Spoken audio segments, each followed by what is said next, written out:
L'autre jour, une maman me dit en séance: Marion, je suis épuisée. J'essaye d'être bienveillante, mais j'ai surtout l'impression de me faire marcher dessus. Elle avait les larmes aux yeux. Et elle me raconte les disputes du soir, la fatigue, les cris qu'elle ne voulait plus pousser, et la culpabilité qui vient après. Elle voulait faire autrement que ce qu'elle avait connu, mais elle avait l'impression de mal faire quand même. Et autour d'elle, elle entendait: l'éducation bienveillante, c'est du laxisme. Les enfants font la loi maintenant. On fabrique des enfants rois. Alors elle ne savait plus. Est-ce qu'il fallait être douce, être ferme, les deux, comment? Et peut-être que vous aussi, parfois, vous vous sentez perdu. Alors, on va essayer de remettre les choses à leur place. Mais avant de commencer, si vous vous êtes déjà demandé pourquoi vous criez sur votre enfant malgré vous, j'ai créé un petit quiz rapide, gratuit, pour vous aider à y voir plus clair. Le lien est en description. L'éducation, ce n'est pas laisser l'enfant décider de tout. Ce n'est pas éviter les conflits à tout prix. Ce n'est pas dire oui pour avoir la paix. Et ce n'est certainement pas élever un enfant roi.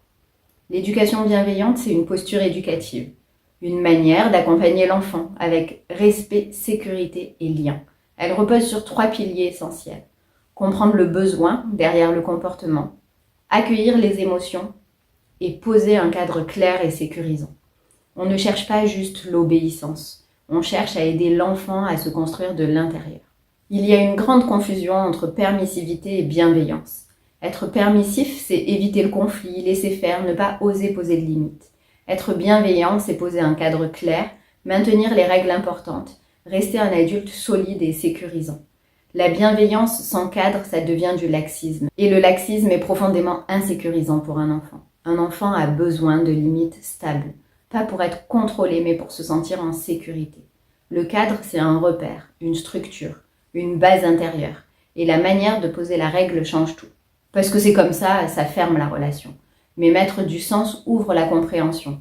Expliquer la règle, accueillir les émotions, la frustration, réconforter, ce n'est pas céder, c'est transmettre. Et quand un enfant teste, s'oppose, déborde, c'est pas un combat de pouvoir. C'est une question inconsciente. Est-ce que tu tiens toujours le cadre? Est-ce que je suis en sécurité avec toi? Un adulte stable rassure profondément. Et l'éducation bienveillante ne cherche pas des enfants parfaits.